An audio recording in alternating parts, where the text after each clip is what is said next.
Hello friends, class 10th का exercise 4.1 का question number 2 का सेकंड पार्ट हम करते हैं। फर्स्ट में आपको बता दूंगा किस तरीके से सॉल्व करना है, वो आप कर सकते हैं, बहुत आसान क्वेश्चन है। तो फर्स्ट में हमें क्या करना है, फर्स्ट में दिया हुआ है एक आयताकार भूखंड का क्षेत्रफल दे रखा है 528। हमें क्या करना है, क्षेत्रफल की लंबाई दे रखी है इसने। लंबाई कितनी है, चौड़ाई के 2 गुने के 1 ज़्यादा, चौड़ाई के 2 गुने के 1 ज़्यादा दे रखी है। तो हमें इसकी लंबाई और चौड़ाई ज्ञात करनी है। मैं आपको हिंट दे देता हूँ, करेंगे आप। हमने क्या किया, लंबाई को x लेट कर लिया, चौड़ाई को कर लिया 2y + 1। बाकी आप करेंगे, मैंने आपको हिंट दे दिए, दोनों में मल्टीप्लाई कर देंगे, इक्वल टू जो हमारा एरिया दे रखा है वो कर देंगे, उसके बाद में x और y निकाल देंगे, क्वाड्रेटिक पॉलीमेश बना देंगे। बहुत आसान है, अब आप कर सकते हैं, आप समझ गए होंगे।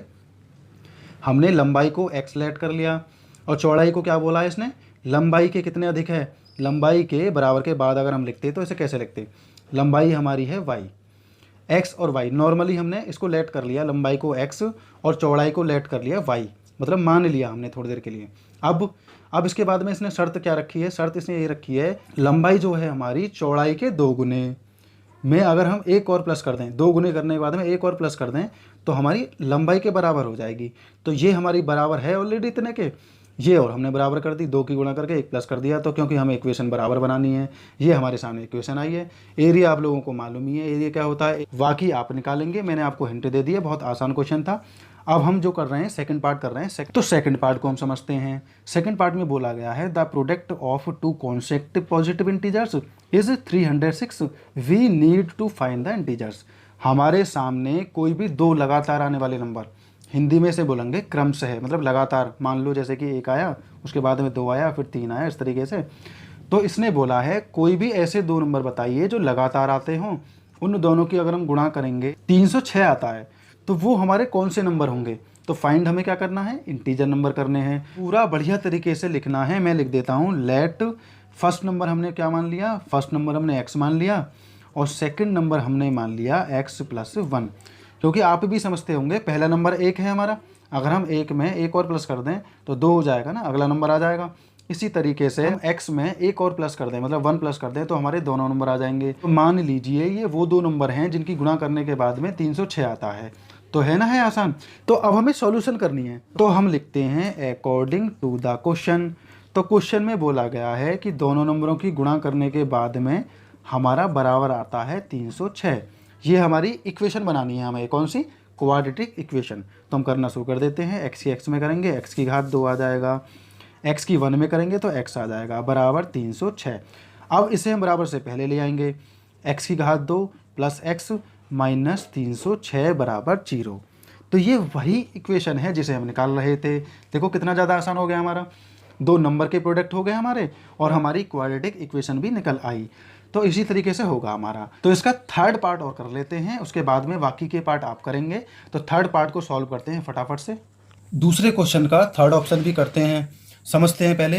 Rohan's mother is 26 year older than him, the product of their age 3 year from now will be 360, will would like to find the Rohan's present age. तो बड़े ध्यान से इस क्वेश्चन को समझना है। इसमें बोला गया है रोहन की माँ उससे 26 वर्ष बड़ी है। तो ये तो सिंपल सी बात है, समझ में आ चुका है हमारे। तो इसने फिर से दोबारा से क्या बोला है, अगर हम इन दोनों की आयु में गुणा कर दें 3 साल बाद, तो 3 साल बाद की एज में हमें गुणा करनी है, तो वो कितनी हो जाएगी, 360 हो जाएगी। तो ध्यान रखना, प्रेजेंट एज में गुणा नहीं करनी है, 3 साल बाद की एज में गुणा करनी है। तो जो भी पूछा गया है वही वही बताना है। अगर आपने कुछ उल्टा सीधा बता दिया तो बिल्कुल आपका पूरा क्वेश्चन गलत हो जाएगा। इसलिए आपको क्या करना है, क्वेश्चन को ध्यान से पढ़ना है। आप साफ हमारे समझ में आ रहा है कि जो रोहन है उसकी जो माँ है वो उससे 26 साल बड़ी है, 26 साल बड़ी है, लेकिन दोनों की एज में अगर हम गुणा करें 3 साल बाद की एज में तो कितना आएगा, 360 आएगा गुणनफल उनका। तो हमें उनकी प्रेजेंट एज बतानी है। तो मैंने यहाँ लेट क्या किया, लेट किया मैंने रोहन की एज, रोहन की मदर की एज और आफ्टर 3 ईयर की एज। तो मैंने ये दोनों चीज़ें दोनों की निकाली। तो हम सबसे पहले रोहन की एज को x मान लेंगे और रोहन की मदर की एज को कितना मानेंगे, रोहन से 26 साल बड़ी है, तो हम रोहन की एज में 26 साल को प्लस कर देंगे। है ना आसान। तो ये तो हमारी प्रेजेंट एज हो गई। मान लो हमने x मान लिया और x + 26 मान लिया, ये हमने लेट कर लिया। तो लेट की गई जो चीज़ें हैं, अभी तो हमने लेट की है, उसके बाद में हम सॉल्व भी करेंगे। हमें सिर्फ क्वाड्रेटिक इक्वेशन बनानी है इसमें। तो वो कैसे बनाएंगे वो मैं बाद में बताऊंगा। सबसे पहले इन स्टेपों को फॉलो करते हैं। तो हमने रोहन की एज x निकाली और रोहन की मदर की एज 26 साल ज़्यादा है तो x में 26 साल प्लस कर दिया। और आफ्टर 3 ईयर रोहन की एज कितनी हो जाएगी? मैंने पहले भी बोला था, अगर बाद की एज पूछ रहा है, जितनी साल बोला है उतनी साल हमें प्लस कर देनी है दोनों की एजों में, जिसकी भी एज पूछी गई है। इसकी 3 साल बाद की एज 3 प्लस हो जाएगी। इसी तरीके से मदर वाली एज में भी 3 प्लस हो जाएगी, तो ये हमारा 29 हो जाएगा। मैं सीधा सीधा लिख देता हूँ, 26 में अगर आप 3 प्लस करेंगे तो x प्लस 29 हो जाएगा। तो रोहन की 3 साल बाद x प्लस 3 होगी और उसकी मदर की होगी x प्लस 29। ये हमारा हो चुका। अब हम चलते हैं according to the question. Question में क्या बोला गया है? 3 साल बाद। ये 3 साल बाद की एज है, ये प्रेजेंट एज है, तो हमें 3 साल बाद की एज में, दोनों की एजों में अगर हमें गुणा कर दें तो हमारा 360 आ जाएगा। तो मैं इसे लिख देता हूँ, रोहन की एज को गुणा उसकी मदर की एज को बराबर 360 हमारा आ जाएगा यहाँ पर। ऐसा इसने बोला है, ये तो हमने कर दिया अकॉर्डिंग टू द क्वेश्चन। अभी हमें आगे भी सॉल्व करना है। आगे क्या सॉल्व करना है? x की x में गुणा करेंगे, x की घात 2 आ जाएगा। x की 29 में करेंगे तो 29x आ जाएगा। 3 की x में करेंगे तो 3x आ जाएगा। 3 की 29 में करेंगे तो हमारा आ जाएगा 87। उसके बाद में 360 हमारा ज्यों का त्यों हम इसे उतार देंगे जैसा हमें इसमें दिया हुआ है। अब आखिरी स्टेप क्या है हमारा?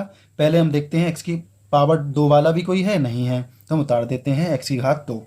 अब ये सिंगल x है, ये भी सिंगल x है, तो 29 और 3 को अगर हम प्लस करेंगे तो हमारा यहाँ आ जाएगा प्लस का 32x। ये हमारा क्लियर हो गया। अब ये जो 87 है, ये 87 360 में से माइनस हो जाएगा, तो 87 को हम बराबर के बाद ले जाके माइनस करें, या हम 360 को इधर ही लेकर आते हैं। 87 माइनस 360 बराबर 0। आखिरी स्टेप क्या है हमारा? x की घात 2 प्लस 32x, और ये हमारा आएगा माइनस का 273। इस तरीके से हो जाएगा। यही हमें निकालना था, तो ध्यान से सारी चीज़ों को देखना है। ये हमने जो लेट की हैं ये हमारी प्रेजेंट एज है, और इसके बाद में ये तो 3 साल बाद की जो एज हमने निकाली है इसी की गुणा करके 360 आया है, ऐसा क्वेश्चन में बोला गया है। और हमें सिर्फ यहीं तक करना है, हमें यहाँ उनकी एज को एक्चुअल नहीं निकालना है, सिर्फ हमें इक्वेशन में बनाना है। इक्वेशन हमने बना दी, सॉल्यूशन हम अगली एक्सरसाइज में करेंगे। जो 4th क्वेश्चन है वो स्पीड पर, डिस्टेंस पर और टाइम पर डिपेंड है। ऐसे क्वेश्चन में पहले करा चुका हूँ, वो आप करेंगे।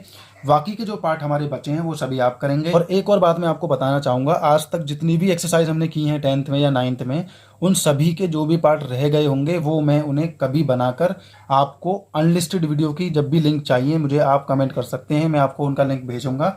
तो फ्रेंड्स, ये एक्सरसाइज हमारी खत्म हो जाती है। बहुत ही प्यारी एक्सरसाइज थी। अगली एक्सरसाइज में हम सॉल्यूशन करेंगे। तो ये क्वेश्चन हमारा और ये एक्सरसाइज हमारी यहीं पर कंप्लीट हो जाती है। मिलते हैं नेक्स्ट एक्सरसाइज के नेक्स्ट क्वेश्चन में।